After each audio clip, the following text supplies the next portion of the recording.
Greeting, ladies and gentlemen, and welcome back to another episode of Bloodborne. So today we're going to go ahead and explore another area. We've already got our weapon to +6, I believe. So we're just going to go ahead and go explore Hemwick, which is the next area that I am referring to.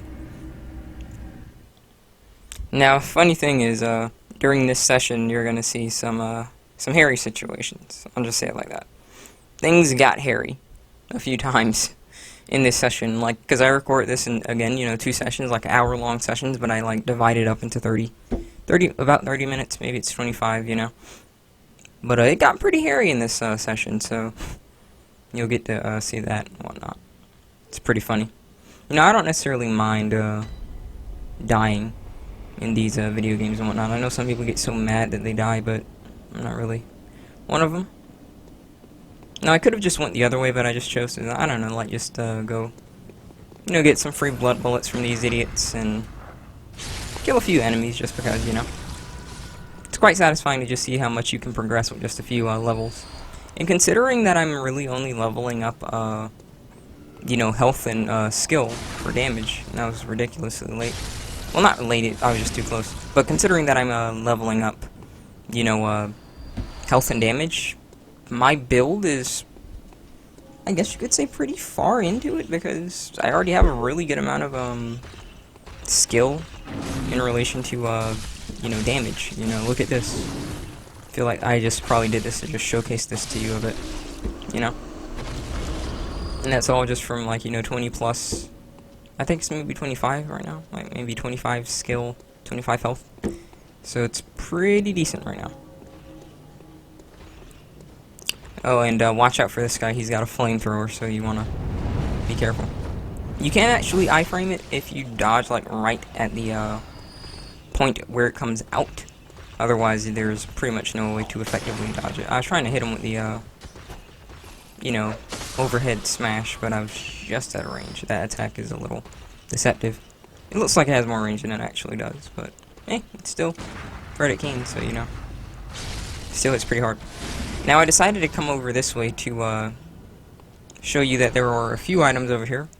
Mainly some good ones. We already picked up the poison knives over there. And over here, we're going to pick up some more poison knives and another outfit. Guy hitting guy around the corner. Powered thread cane right here, and bam. Also, guys are laying on the ground, so I want to watch out for that. Here's the item that I'm talking about. That can be used to speak to Adela without actually buying, like, any kind of church set, like Gascoigne stuff, for example. And so here we have, like, one of those lichen dudes coming around the corner. And so I just said, let me go ahead and jump attack him. And that didn't work out, as you can see. So I said, what am I doing? Let me just backstep. Yeah, I do it here in a moment. And just snipe him, All I had to do was snipe him through the wall. Round of applause for myself right there, yep. And you want to be careful here because you've got idiots taking shots at you, which is always unpleasant. Excuse me. It's a bit early when I am recording the voiceover for this, so I just woke up not too long ago. Got those idiots and whatnot. Now, this guy with a torch is always going to signal them to chase you, so once he sees you, just be ready to fight all of these other people and whatnot. Always be prepared for that. See, here they come. So what I decided to do was to just, snipe the enemies with a threaded cane as best as I possibly could. But keep in mind that, whip is not good for confined spaces because it'll ricochet off walls. So you want to switch to the cane. I was really just trying to get rid of that wolf guy because he's the biggest threat, as you can see, with the flailing that he did previously. Very big threat. These rifle guys aren't something to play with either, to be honest, though. Nothing to play with. Just listen to that sloshing sound. Oof. Those brain eater thingies, they're just disgusting. Literally disgusting to me. And we just climb this ladder and get a nice little view. And this is another way that you can actually get around if you don't have the, if you haven't been to, like, Old Yarnum, you can actually, take this path and get around the, locked gate that way. So it's pretty good. You just need to be careful about those enemies and you'll be alright. Bullets. Nothing special. Make sure you plunging attack that mutt, because, dogs are annoying. So, there you go. Free kill, pretty much, you know? And I was thinking about going up there, but I was like, oh yeah, that's right, there's a church giant, there's gonna be those guys, the guy with a gun. So you might as well just go ahead and go over this way, where you don't have as much space. And I think I checked my inventory. Yeah, I checked my inventory here because I wanted to make sure that I did, in fact, have the numbing mist. I won't need it because I have just really good damage, but it's still alright, you know?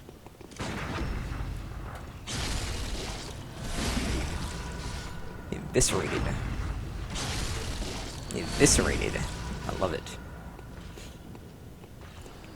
It's just so satisfying. Favorite critical in the series. Favorite critical. Without a shadow of a doubt, my favorite. Yeah, I think the church giant we probably just went downstairs. Now here's a showcasing. Oh. No, yeah, this is it. These things are nothing to mess with. Don't get twisted.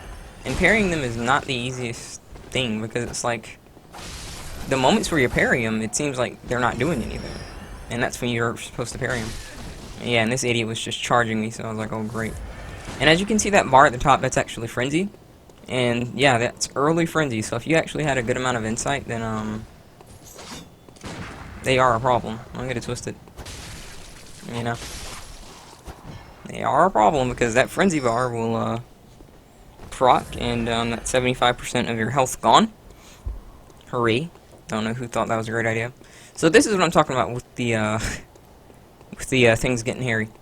This area coming up, you know, I don't necessarily know if I showed it in the last playthrough. I might have, maybe I ran past it, I'm not sure. But, it gets a little hairy here. I die, obviously. But, you'll see why it gets hairy, and then I remembered, oh, you're supposed to do this. The way that you can engage it is, you can do it that way, but it's a lot more difficult, because you'll get stun locked and whatnot, so. Allow me to show you how not to do this really quick. I'm telling you guys, be very quiet, because they're hunting hunters. And they are, with those rifles. Be very quiet. So we're gonna go ahead and go over here. As you can see, look at all those guys. 4 dudes with rifles, and then you got dudes over here with rifles as well shooting at you, so it's just, it's not a good feeling. Now over here where this guy is shooting, there's an urn that I should have thrown a Molotov at, and I just didn't for some reason. I just said, hey, I'm gonna go and try and charge him and whatnot. If you have enough damage, you can do this, but look. I got stun locked. I couldn't mash out of that. I couldn't recover. They shot, and then the other guy shot, and then the other guy shot. He was able to reload and then shoot his gun again while I was still recovering from the stagger, so absolutely nothing I can do. Boy, I sure wish that my pistol could do that, don't you? Even the piercing rifle, you know, like, does not stagger nearly as effectively as that. But that's what I'm talking about, getting a little hairy. It even got hairy on the way back. But, still wasn't necessarily something that, you know, got out of control. It was just a bit more, time consuming, I suppose. Because now I gotta go all the way back up there. So I said, you know, just let me stop playing around and just get it done, you know? I was like, go ahead and get mad, I'm just gonna go ahead and kill you. I was like, go ahead and flinch at me so I can eviscerate you. Bam. So I was just like, let me stop playing around and go ahead and get this done. Because it's, you know, a good run back when you don't really have a lamp there, so you just want to deal with that effectively. He was just out of range, so just like, let me go ahead and snipe him. It's a beautiful attack, man. It really is. I was thinking, hey, why don't I just go ahead and try and kill this? And then I remember, oh yeah, those guys are coming up the stairs, and I don't want to deal with that. Just ran past these things, because again, I'm just trying to get back to where I am. And that's pretty much all that's going on. And this got hairy again, you know, but this time I did know what to do. But I do want to state for the record that it's similar to what happened last playthrough, where remember, I can't really wear headphones, because for some reason when I wear the headphones, it stops recording the audio, and I don't know why that is, but so I don't really have this with headphones, which isn't really a problem, you know. It's not a problem. I can always just listen to the soundtrack when I'm, you know, playing.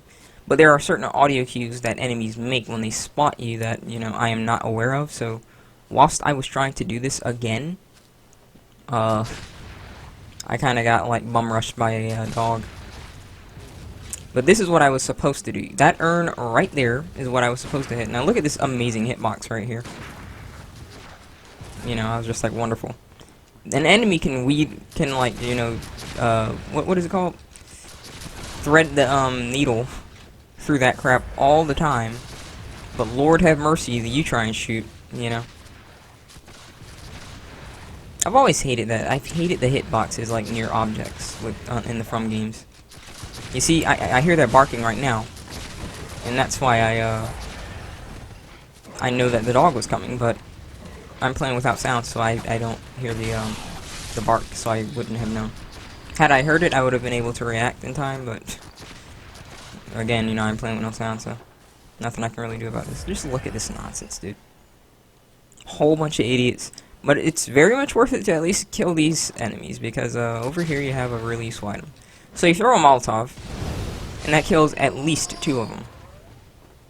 Definitely. And that creates the opening that you need to kill the rest of these guys. Again, there's still a whole bunch of these riflemen, so you just want to be careful. I'd just say it's more so worth it to just kill these guys. Most of the other items are useless, but that bone marrow ash is very, very useful. So kill those guys if you can. And you should be able to, you know, just don't do what I did. Just throw the Molotov immediately at that oil urn, and you'll be good. You will be good. And just zigzag on your way out of here. You know, just zigzag, it'll help them throw off the shots and whatnot. These dogs sound vicious as oblivion, dude. When they're behind you, it just sounds so nasty. And really nasty. Go ahead and open this door. Thanks for iframes. And so I was just like, go ahead and light this lantern. Look at these dogs, dude. Just floating down from oblivion. And so I just said, hey, let me go ahead and do this, and boom. The moment that you hit yes, you get your iframes, and so, yeah, I'm out of here. You know? But yeah, that got a little hairy, as you saw there. It got a little hairy.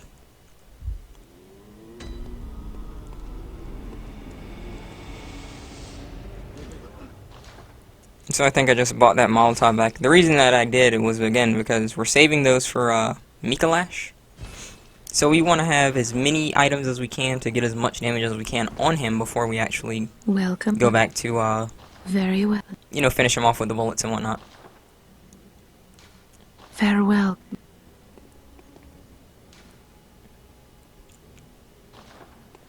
That's just pretty much it, though. And now that we got that lamp up, you know, like, it'll be much better for what we're going to do next. Now, funny thing is, I still kind of got things hairy here, but I will go ahead and show you a technique later on in the video that you can use to get out of hairy situations. If you learn the muscle memory of saving quitting, you'll see how to get out of hairy situations. Be careful for these enemies, because they're nothing to mess with. They have flails. They have really fast attacks. Look at that. See what I mean with the flail? If you are next to her while she's doing that crap, it's a nightmare.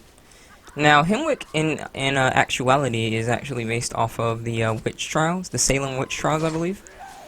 I didn't really showcase too much of the architecture and the area design too much, But you will notice, like, corpses hanging and whatnot, a lot of fires, stakes for where people were burned. I believe this over here, in a moment that I'm about to show you, is a guillotine, if I'm not mistaken. Yeah, that's the blade. It's a guillotine and whatnot. Now look at this. I was trying to get the item, and it's so wonky for some reason. Like, you can only pick it up from one angle, and even then sometimes it's kind of difficult to get. Now, they actually say something interesting. If they walk in fire, they'll say stuff like, fire, fire, burns, it burns. And I do believe that this is a reference to, again, the witch trials, because during those days, a lot of people were just being blamed for witchcraft and whatnot, and so the way that they executed witches, apparently, supposed witches, I mean, was they would burn them at the stake. So I believe that these girls are saying that because it's a reference to the fact that witches were, in fact, burned at the stake, although these skanks are witches as far as I'm concerned. Freaking annoying pieces of crap, you know. That stun lock bull crap. I'd burn these sluts at the stake myself. Funny thing is, during a, what is it, like an arcane playthrough, I think, where I was using the boom hammer, it was absolutely hysterical. Like, I would just proc the boom hammer and then just keep burning them alive with it. Just the massive AoE explosion, and just listening to them talk about fire. Burns, it burns. It was hilarious. Absolutely hysterical. I just find it rather, well, maybe it's not necessarily interesting because everyone was burning people at the stakes, even other people and whatnot, you know, so I just say, let me go ahead and shoot her in the face, but the lock-on was pretty bad, so here you go, shot right in the face. Now she's booking it up here. Again, though, you want to be careful because they have, like, really fast attacks where they can hit you nearly instantly, so you want to be careful for that. I'll just make sure there's no other item. And as you can see, there are also a good amount of twin bloodstone shards, so you can come here and, you know, get your weapon to +6 as well. Plunging attack that slut, get her out of here.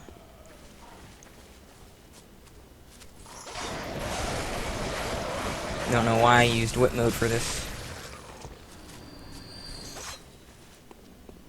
Over, like, for these crows over here, it's not bad because you can do stuff like that, but, you know, you want to use it from a distance. Like I keep telling you guys, and I need to tell myself, I don't know why I keep using the whip in close proximity. You know? If you're going to use it in close proximity, then you still need to keep a certain level of distance so that the whip can actually extend, so you gain the benefits of the range and safety, you know. Now here's what you'll see. This enemy is programmed to do a really quick, like, instant attack, and if you shoot her, you're usually always going to get the parry because it's so freaking quick that there's like almost no way not to parry her as quick as it is, unless you just have like maybe a slower gun, like a blunderbuss or something. But even then, usually if you go ahead and shoot right away, you'll be able to do something.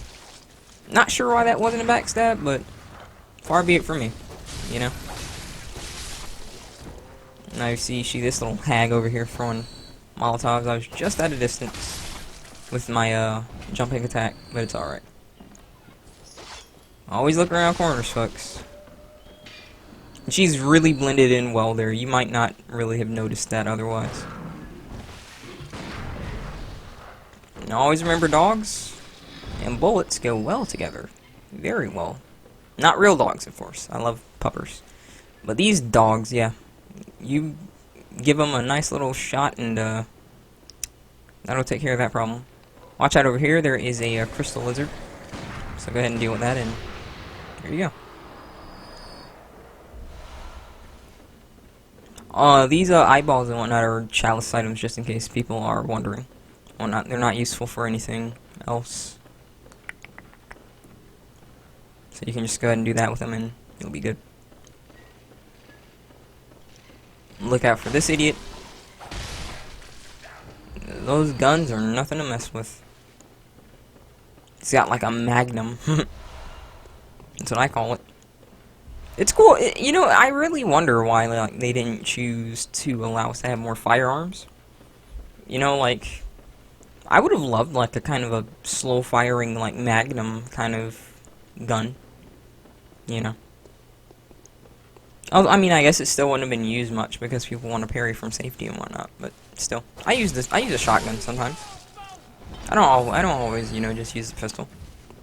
I use the pistol for like more serious playthroughs, and considering that I just want to like get through this game as fast as possible, that's why I'm using it this time around. But you know, I've often used the blunderbuss and you know the other weapons and whatnot. I've even used the piercing rifle, I believe. Yeah, it's not bad. It shoots like the blunderbuss, and it's just like a pistol, pretty much. Although it goes through enemies. It's not bad though. It's not bad.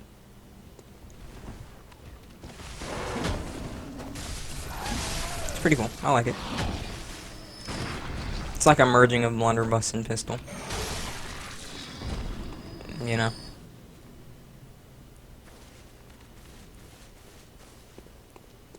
I just wish that they made like the shotguns and the pistols shoot the same, but they just operate differently. There's no reason to make the shotgun shoot slower than the pistol.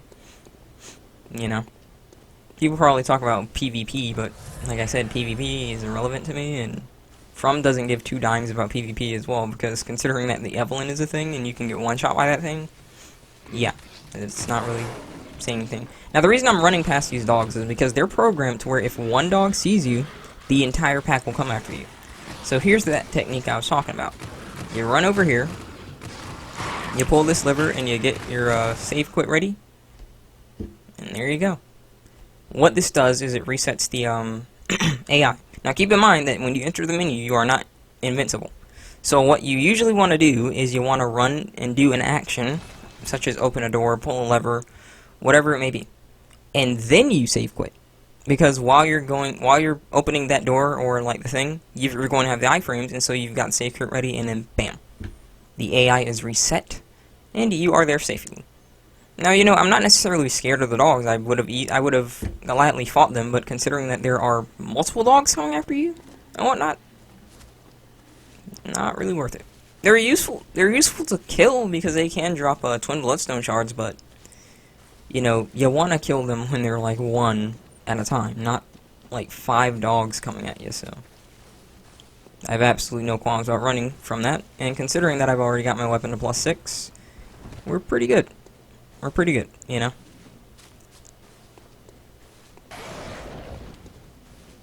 Don't have to worry about that at all. So I'm just gonna go ahead and take this elevator, take this shortcut back.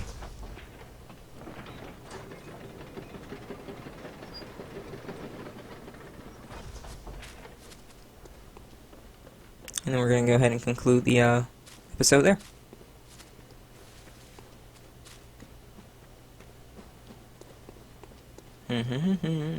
So yeah, things got a little hairy here. But I hope I showcased you how not to deal with it and how to deal with it, you know. Especially that area right there, that was pretty bad. That was pretty bad, man. I just got stung like I still don't know why I didn't do that. I don't know why I didn't shoot the oiler. Just being stupid, pretty much. Welcome. What is it? Very well. And as you can see, you know, I'm only level 40 something, you know, right now. But I've got so much damage literally just from upgrading 2 stats.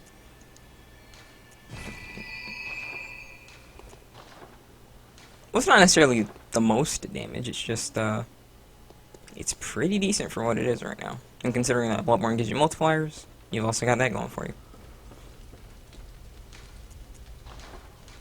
And this little adept gem is just a thrust up gem, I believe, so wasn't really that useful. It strengthens my R2s, but I want the whole weapon to be strengthened, not just one thing. But that's going to go ahead and conclude this episode. I hope that you guys enjoyed, and when we come back, we're going to go ahead and kill the witches and then give Vicar Amelia a run for her money. Hope you enjoyed, and I'll see you in the next one.